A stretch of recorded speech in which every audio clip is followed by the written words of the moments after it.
2017ல இந்தியாவோட கிரெடிட் மார்க்கெட்ல, அதாவது கடன் சந்தையில பெண்களோட பெனிட்ரேஷன் வெறும் 19% தான் இருந்துச்சு. ஆனா இப்போ 2026ல அது 36%மாக மிகப்பெரிய அளவுல விஸ்வரூபம் எடுத்திருக்கு. ஆமா, அது ஒரு பெரிய பாய்ச்சல் தான். கண்டிப்பா. இப்போ பெண்களோட கைகள்ல இருக்கிற டோட்டல் போர்ட்ஃபோலியோ எவ்ளோ தெரியுமா? 76 லாக் crore. வெறும் 9 வருஷத்துல கடன் வாங்குபவர்களா இருந்தவங்க எப்படி இந்த பொருளாதாரத்தோட கட்டமைப்பாளர்களா மாறினாங்க? உனக்கு தெரியும், இந்த ஒரு தரவு வரப்போற தேர்வுகள்ல பல கோணங்கள்ல கேள்வியா வரப்போகுது.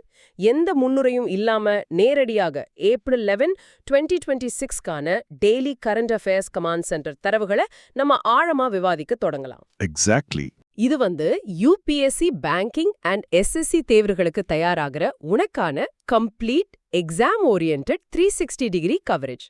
சொல்லப்போனா தேர்வோட துல்லியத்துக்காக மூலத்துல இருக்கிற எண்கள் மற்றும் தொழில்நுட்ப வார்த்தைகள் எல்லாமே அப்படியே இங்கிலீஷ்ல தான் நம்ம பயன்படுத்த போறோம். உன்னோட அப்டேட்ஸ் அண்ட் ப்ரிப்பரேஷன்ஸ்க்காக டிஸ்கிரிப்ஷன்ல கொடுக்கப்பட்டிருக்கிற டெலிகிராம் சேனல் லிங்கை ஃபாலோ பண்ணிக்கோ. சரி, இந்த ஆழமான விவாதத்தை ஆர்பிஐயோட மானிட்டரி பாலிசி டேஷ்போர்ட்ல இருந்து ஆரம்பிக்கலாமா? தாராளமா ஆரம்பிக்கலாம். இப்போ ஏப்ரல் 06ல இருந்து 08 வரைக்கும் நடந்த 60th and 1st பைமந்த்லி MBC meeting தரவுகள் வெளியாகியிருக்கு. இந்த FY 2026-27க்கான முதல் கூட்டம் இது. முடிவுல பார்த்தா கீ பாலிசி ரேட்ஸ் எல்லாமே அன்சேஞ்ச்டா தொடருது. அதாவது வட்டி விகிதங்கள்ல எந்த மாற்றமும் இல்ல, ரைட்? ஆமா, எந்த மாற்றமும் இல்ல. எண்களை பொறுத்த வரைக்கும் ரெப்போ ரேட், அதாவது LAF 5.25%, ஸ்டாண்டிங் டிபாசிட் ஃபெசிலிட்டி சுருக்கமா SDF 5.00%, அப்புறம் மார்ஜினல் ஸ்டாண்டிங் ஃபெசிலிட்டி அதாவது MSF அண்ட் பேங்க் ரேட் 5.50%-ஆ இருக்கு. இந்த எண்களை மனப்பாடம் பண்றது ஈஸி தான். ஆனா உனக்கு கான்செப்ட்ல ஒரு தெளிவு வேணும். இப்போ இந்த ரேப்போ ரேட்டுக்கும் SDFக்கும் என்ன வித்தியாசம்னு நான் ஒரு சின்ன உதாரணம் சொல்றேன், அது கரெக்டானு பாரு. ரேப்போ ரேட் அப்படிங்கிறது ஒரு பான் ஷாப் மாதிரி. வங்கிகளுக்கு பணம் தேவைப்படும் போது தங்களோட கொலாட்ரல RBI கிட்ட அடமானம் வச்சு பணம் வாங்குவாங்க. அதுக்கான வட்டி தான் ரேப்போ ரேட். கரெக்ட், அதேதான். ஆனா இந்த SDF அப்படிங்கிறது ஒரு வாக்யூம் கிளீனர் மாதிரி. சந்தையில அதிகப்படியான லிக்விடிட்டி இருக்கும்போது எந்த கொலாட்ரலும் இல்லாம அதை அப்படியே உறிஞ்சி எடுக்க RBI பயன்படுத்தும் கருவிதான் இது. இதுக்கு RBI வங்கிகளுக்கு கொடுக்கிற வட்டி தான் SDF. நான் சொன்னது சரியா? ரொம்ப துல்லியமான உதாரணம். அந்த வேக்யூம் கிளீனர் ஒப்பீடு ரொம்ப சூப்பரா பொருந்துது. சரி, இப்போ இந்த ரேட்ஸை மாத்தாம பாலிசி ஸ்டாண்ட்ஸை நியூட்ரலா வச்சிருக்காங்களே, அதுக்கான காரணத்தை நீ கவனிச்சியா? கொஞ்சம் குளோபல் அன்சர்டனிட்டிஸ் காரணமா இருக்கும்னு நினைக்கிறேன்.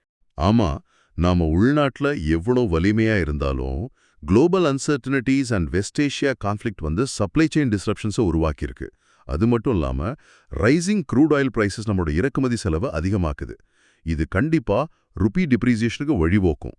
இந்த எக்ஸ்டர்னல் பிரஷர்ஸை சமாளிக்கத்தான் RBI எந்த அக்ரெசிவ் கட்டும் செய்யாம நியூட்ரலா இருக்கு. ஆனா இங்க ஒரு சின்ன முரண்பாடு இருக்கிற மாதிரி தெரியுதே.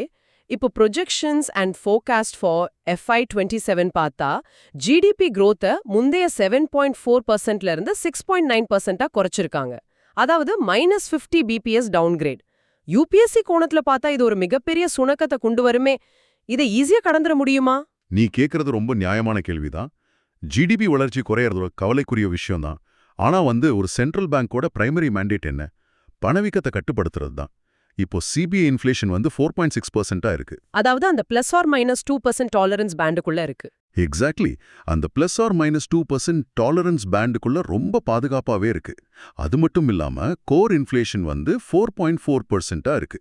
அதனால growth-ஐ விட ஸ்டெபிலிட்டி தான் முக்கியம்னு மானிட்டரி பாலிசி கமிட்டி முடிவெடுத்திருக்காங்க. இந்த முடிவுகளை எடுத்த MPC ராஸ்டரை உனக்கு சொல்றேன், நோட் பண்ணிக்கோ.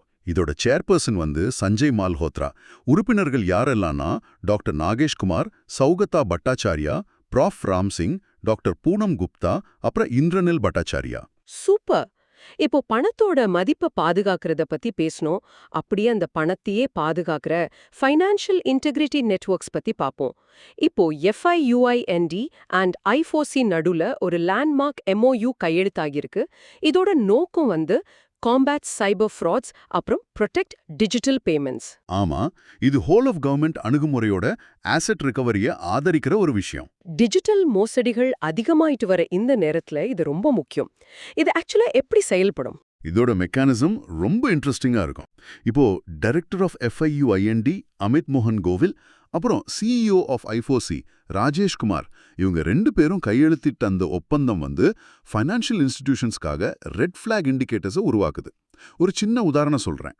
இப்போ உன்னோட அக்கவுண்ட்ல ரொம்ப நாளா எந்த டிரான்சாக்ஷனும் இல்ல. திடீர்னு ராத்திரி 2 மணிக்கு ஒரு பெரிய தொகை டிரான்ஸ்ஃபர் ஆகுதுன்னா I4Cயோட அல்கோரிதம் உடனே அதை ரெட் ஃபிளாக் பண்ணி FIUIND மூலமா வங்கியா அலர்ட் பண்ணும். வாவ், மோசடி நடக்கிறதுக்கு முன்னாடியே தடுத்துடுவாங்க. ஆமா, அது ஒரு ப்ரீஎம்டிவ் ஸ்ட்ரைக் மாதிரி. எக்ஸாம் பாயிண்ட் ஆஃப் வியூல சில static GK and recent context உனக்கு தேவைப்படும். மினிஸ்டர் ஆஃப் ஃபினான்ஸ் வந்து நிர்மலா சீதாராமன், கேபினெட் அமைச்சர். அப்புறம் MOS வந்து பங்கஜ் சௌதரி. இந்த I4C அமைப்பு வந்து MHAக்கு கீழே செயல்படுது. இதுல முக்கிய பங்கு வகிக்கிற NSE பத்தி சொல்லணும்னா, அது இன்கார்பரேட்டட் ஆனது 1992ல, ஆபரேஷன்ஸ் தொடங்குனது 1994ல. Energy partnership. இது மூலமா Platts dated Brent crude oil அடிப்படையிலான எக்ஸ்சேஞ்ச் ட்ரேடட் ஃபியூச்சர்ஸ் கான்ட்ராக்ட்ஸ் வந்து April 13th, 2026 அன்னைக்கு தொடங்க போறாங்க. ஆமா, இது ஒரு மிகப்பெரிய டெவலப்மெண்ட். இந்த ஃபியூச்சர்ஸ் கான்ட்ராக்ட்ஸ் வந்து நம்ம ரிஃபைனர்ஸ்க்கு எந்த மாதிரி உதவும்னு கொஞ்சம் விளக்க முடியுமா? கண்டிப்பா. இப்போ சர்வதேச கச்சா எண்ணெய் விலை மாடும்போது நம்ம இறக்குமதியாளர்கள் ரொம்ப கஷ்டப்படுவாங்க. ஆனா இந்த ஃபியூச்சர் கான்ட்ராக்ட்ஸ் மூலமா அவங்க வந்து ஹெட்ஜிங் பண்ணிக்கலாம். அதாவது எதிர்காலத்துல ஒரு குறிப்பிட்ட விலைக்கு கச்சா எண்ணெய் வாங்குறதா இன்னைக்கே அவங்க ஒப்பந்தம் போட்டுக்கலாம். இதனால விலையேற்றம் வந்தாலும் அவங்களுக்கு பாதிப்பு இல்லை. ரிஃபைனர்ஸ், இம்போர்ட்டர்ஸ் அண்ட் ட்ரேடர்ஸ்க்கு இது ஒரு மிகப்பெரிய ப்ரொடெக்ஷன். ரைட், அது அவங்களுக்கு ஒரு சேஃப்டி நெட் மாதிரி. அதேதான். இது கூடவே சமீபத்திய செய்தியான NSE மற்றும் இந்தியன் கேஸ் எக்ஸ்சேஞ்ச், அதாவது IGX இணைந்து உருவாக்குன இந்தியாவின் ஃபர்ஸ்ட் நேச்சுரல் கேஸ் டெரிவேட்டிவ்ஸ் யூனிசெட் படிச்சுக்கணும். சூப்பர். இப்போ நீதி ஆயோக் வெளியிட்ட அந்த from borrowers to builders second edition அறிக்கை பத்தி பேசலாம். இத நீதி ஆயோக் CEO நிதி சிப்பர் வெளியிட்டிருக்காங்க. இதுல பார்ட்னர்கள் பாத்தீங்கன்னா TransUnion CIBIL plus MicroSave consulting. இதுல அந்த டேட்டா ஸ்டோரி எப்படி இருக்கு? The data story exam metrics வந்து உண்மையிலே ஒன்று ஆச்சரியப்படுத்தும்.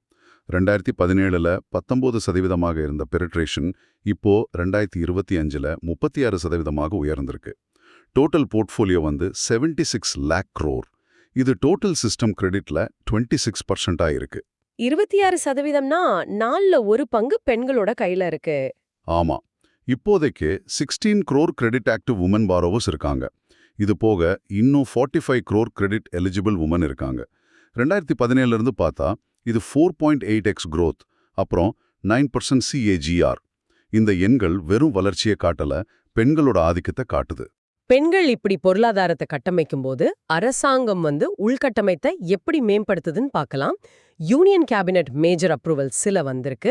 ஃபர்ஸ்ட் வந்து fertiliser subsidy NBS rates for kharif season 2026, அதாவது April 1 September 30, 2026க்காக 41,533.81 crore ஒதுக்கியிருக்காங்க.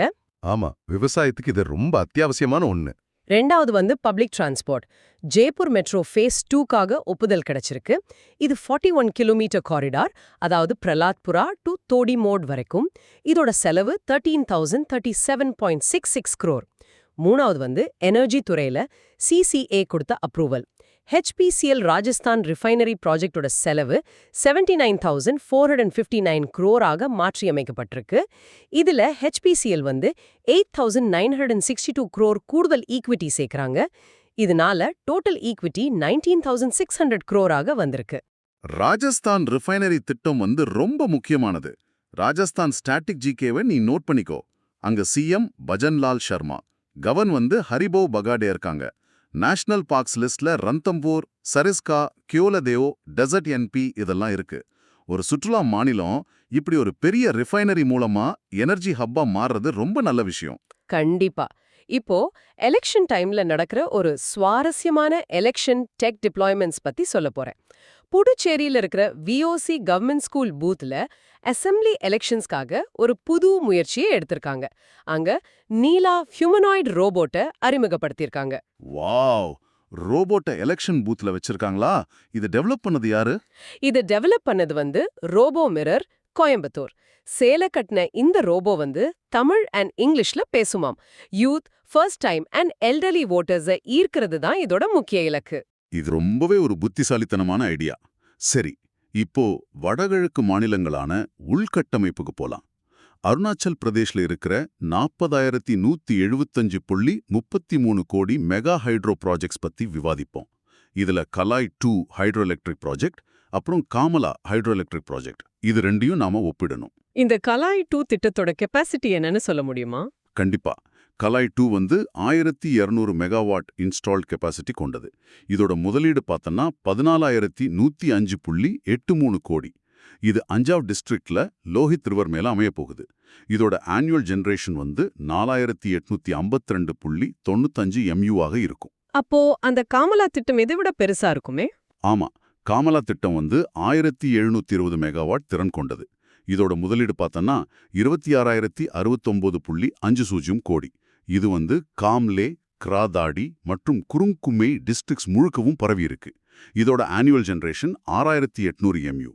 இதுல இன்னொரு முக்கியமான ஸ்பெஷல் என்னன்னா, ஃப்ளட் மாடரேஷனுக்காகவே 4743.98 கோடி தனியா ஒதுக்கியிருக்காங்க. சொல்லிடுறேன். சிஎம் வந்து பேமா காண்டு, கவர் வந்து ஜென் கேடி பர்நாய்க், கேபிட்டல் வந்து ஈட்டாநகர். சூப்பர். இப்போ இந்தியாவின் உள்நாட்டு வளர்ச்சியிலிருந்து நாம் அப்படியே சர்வதேச ராஜதந்திரம், அதாவது India's global diplomatic and maritime ஃபுட்பிரிண்ட்டுக்கு மாறுவோம். யுஎன் ஈகோசாக் எலெக்ஷன்ஸ்ல இந்தியா வந்து 1 by acclamation, அதாவது எவ்வித எதிர்ப்பும் இல்லாம இந்தியா வெற்றி பெற்றிருக்கு. ஆமா, இது ரொம்ப பெருமையான விஷயம். எந்தெந்த கமிட்டியில செலக்ட் ஆயிருக்காங்க? 3 கமிட்டி. ஒன்னு வந்து சிஎஸ்டிடி, இதோட டேர்ம் 2027-2030. ரெண்டாவது என்ஜிஓ கமிட்டி, இதுவும் டேர்ம் 2027-2030 தான். மூணாவது சிபிசி, இதோட டேர்ம் வந்து 2027-2029. இது போக பிரீத்தி ஷரண் அவங்க சிஇஎஸ்சிஆர் அப்படிங்கிற கமிட்டிக்கு 2027-2030 டேர்முக்காக மறுபடியும் தேர்ந்தெடுக்கப்பட்டிருக்காங்க. இந்த குளோபல் டிப்ளோமசி ஒரு பக்கம் இருக்கு, டிஃபென்ஸ் அண்ட் மேரிடைம் ஆபரேஷன்ஸ்ல நம்ம ஆதிக்கம் எப்படி இருக்குன்னு பாரு. Mission Indian Ocean ship Sagar, அதாவது IOS சாகர் வந்து சுனைனால நிறுத்தப்பட்டு மால்தீவ்ஸ்ல இருந்து புறப்பட்டிருக்கு. அதே நேரத்துல எக்ஸசைஸ் பாசெக்ஸ் வந்து மால்தீவ்ஸ் நேஷனல் டிஃபென்ஸ் கோஸ்ட்கார்டு, அதாவது MNDF கோஸ்ட்கார்ட் ஷிப் காசி கூட சேர்ந்து வெற்றிகரமா நடத்தப்பட்டிருக்கு. அப்போ மாலத்தீவு கூட ஒரு நல்லுறவு மறுபடியும் வந்திருக்குன்னு சொல்லலாமா? கண்டிப்பா. இதுல CMDR சித்தார்த் சௌத்ரி, அப்புறம் மேஜர் ஜன் இப்ராஹிம் ஹில்மி, இவங்க 2 பேரும் சந்திச்சு பேசியிருக்காங்க. இங்க நீ மோடி ஸ்டாட்டிக் ஜிகேவாக கேபினெட் மினிஸ்டர் ராஜ்நாத் சிங், அப்புறம் MOS சஞ்சய் சேத், இவங்க 2 பேரையும் ஞாபகம் வச்சுக்கணும். ரைட். இப்போ அறிவியல் மற்றும் விவசாயத்துறை முன்னெடுப்புகளுக்கு, அதாவது science, technology and agriculture resilience இனிஷியேட்டிவ்ஸ்க்கு வருவோம். மோஸ்ட் ஜெயான் சௌத்ரி வந்து நியூ டெல்லியில ஸ்கில்ஸ் அவுட்கம் ஃபண்டை, அதாவது SOF தொடங்கியிருக்காரு. ஓ, இது எந்த அமைப்புகள் மூலமா செயல்படுத்துறாங்க? இது வந்து NSDC மற்றும் MSDE மூலமா செயல்படுத்தப்படுது. இதோட மாதிரி வந்து பிளெண்டட் அவுட்கம்ஸ் பேஸ்ட் ஃபைனான்சிங், அதாவது OBF.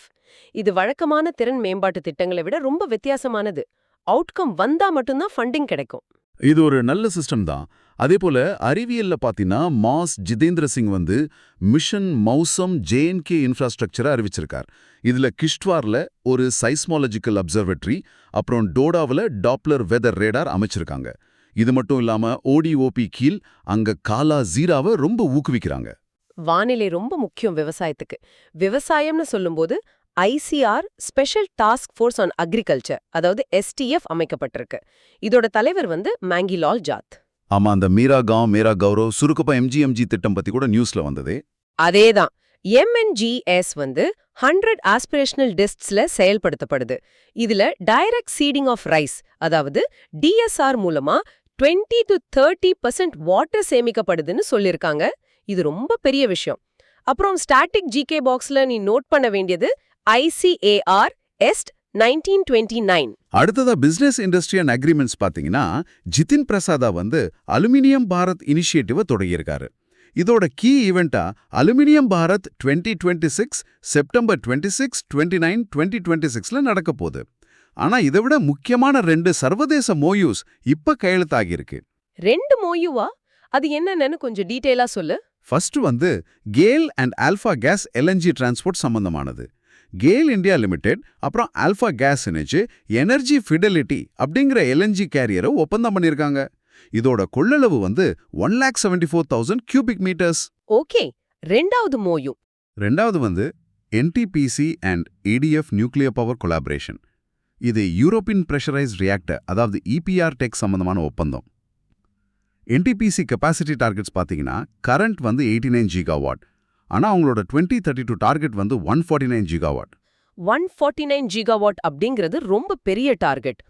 சரி, இப்போ நம்ம ஆழமான விவாதத்தோட persons in news and important day செக்ஷனுக்கு வந்துட்டோம். முதல்ல அப்பாயின்மெண்ட். யூபி பிரவீன் ராவ் வந்து நாஸ்காம் ஃபவுண்டேஷனோட புதிய சேர்பர்சனா நியமிக்கப்பட்டிருக்காரு. இவர் இன்ஃபோசிஸோட முன்னாள் சிஓவா இருந்தாரு, கரெக்டா? ஆமா, அதே நபர் தான். இவர் வந்து ராஸ்டோ ராவணனுக்கு அடுத்து இந்த பதவிக்கு வராரு. அப்புறம் ஆபிச்சுவரி. ஜேம்ஸ் வாரன் விட்டக்கா, சுருக்கமா ஜிம் விட்டக்கா இறந்துட்டாரு. இவர் வந்து first American to summit Mount Everest. அந்த சாதனை நடந்தது May 1, 1963ல. தன்னோட 97வது வயதுல அவர் காலமானார். ரொம்ப பெரிய லெஜெண்ட் அவரு. இப்போ முக்கிய தினங்களை பார்க்கலாம். ஏப்ரல் 9 வந்து CRPF வேலே டே, அதாவது ஷௌரிய திவஸ். இது 61st எடிஷன். இது 1965ல நடந்த பேட்டில் ஆஃப் சர்தார் போஸ்ட்டை குறிக்கிறது. அடுத்ததா ஏப்ரல் 11 வந்து நேஷனல் சேஃப் மதர்ஹுட் டே. இது வந்து கஸ்தூர்பா காந்தி அவங்களோட பிறந்த நாளை முன்னிட்டு அனுசரிக்கப்படுது, ரைட்? கரெக்ட். இதோட 2026 தீமை நோட் பண்ணிக்கோ. Equity in maternal health care, leaving no mother behind. இது போக ஏப்ரல் 11 வந்து நேஷனல் பெட் டே ஆகவும் அனுசரிக்கப்படுது. சூப்பர். இப்போ இதுவரைக்கும் நாம விவாதிச்ச கமாண்ட் சென்டர் டேட்டால இருந்து உன்னை நீயே பரிசோதிச்சுக்க ஒரு விரைவான ரிவிஷன் மாடியூல் நேரம் இது. எவ்வித தொய்வும் இல்லாம எல்லா கேள்விகளையும் நம்ம பார்க்க போறோம். நான் ரெடி, நீ கேள்விகளை கேளு. முதல் கேள்வி. As per the first bi-monthly MPC for FY27, what is the exact revised GDP growth forecast and current SDF rate? 6.9% GDP, 5.00% SDF. அருமை. ரெண்டாவது கேள்வி.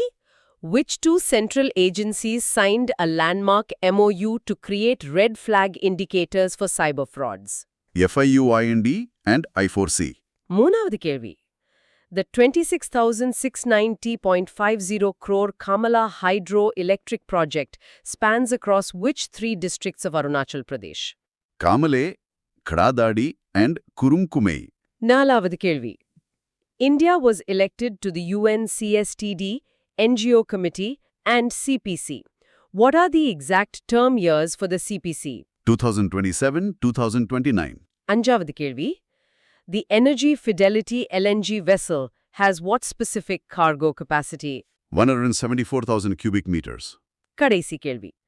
National Safe Motherhood Day commemorates which historical figure and what is the 2026 theme? Kasturba Gandhi, Equity in Maternal Health Care, Leaving No Mother Behind. Perfect. எல்லா கேள்விகளுக்கும் சரியான பதில். இப்போ இன்றைய daily current affairs தரவுகளை எல்லாம் நாம அப்படியே ஒண்ணா சேர்த்து பார்க்கலாம். பொருளாதார கொள்கைகள்ல RBI பாலிசி பணவீக்கத்தை கட்டுப்படுத்துது. இன்னொரு பக்கம் ஹியூமனாய்டு ரோபோட் மாதிரி தொழில்நுட்பங்கள் வளருது. அப்புறம் UN ஈகோசாக் மாதிரி விஷயங்கள்ல நம்மளோட உலகளாவிய ராஜதந்திரம் வெற்றி பெறுது. இது எல்லாமே ஒன்றோடொன்று பின்னி பிணைஞ்சு இந்தியாவின் எதிர்காலத்தை வடிவமைக்கிறதுன்னு தான் சொல்லணும். ரொம்ப அழகா சமரைஸ் பண்ணிட்ட. நீ சொல்றது முற்றிலும் உண்மை. நேர்களே, இந்த தரவுகள் எல்லாம் எப்படி ஒன்னோடு ஒன்னு கனெக்ட் ஆகுதுன்னு நீயும் யோசிச்சு பாரு. உனக்கு நான் ஒரு விஷயம் சொல்றேன். ஒரு பக்கம் நிலா ஹியூமனாய்டு ரோபோட், இன்னொரு பக்கம் I4Cயோட அல்காரிதம்ஸ். இப்படி AI அப்புறம் ரோபோட்டிக்ஸ் நம்ம நிர்வாகத்துக்குள்ள ரொம்ப ஆழமா வந்துட்டு இருக்கு. வருங்கால UPSC அதிகாரிகளான நீங்க மக்களை நிர்வகிக்க போறீங்களா இல்ல அல்காரிதம்ஸை நிர்வகிக்க போறீங்களா? இத கொஞ்சம் ஆழமா சிந்திச்சு பாரு. இந்த தரவுகளை தொடர்ந்து படிச்சு நினைவுல வச்சுக்கோ. உன்னோட அப்டேட்ஸ் அண்ட் ப்ரிப்பரேஷன்ஸ்க்காக டிஸ்கிரிப்ஷன்ல கொடுத்திருக்கிற டெலிகிராம் சேனல் லிங்க்ல மறக்காம இணையணும். அடுத்து ஒரு விரிவான பகுப்பாய்வில் நாம சந்திக்கலாம்.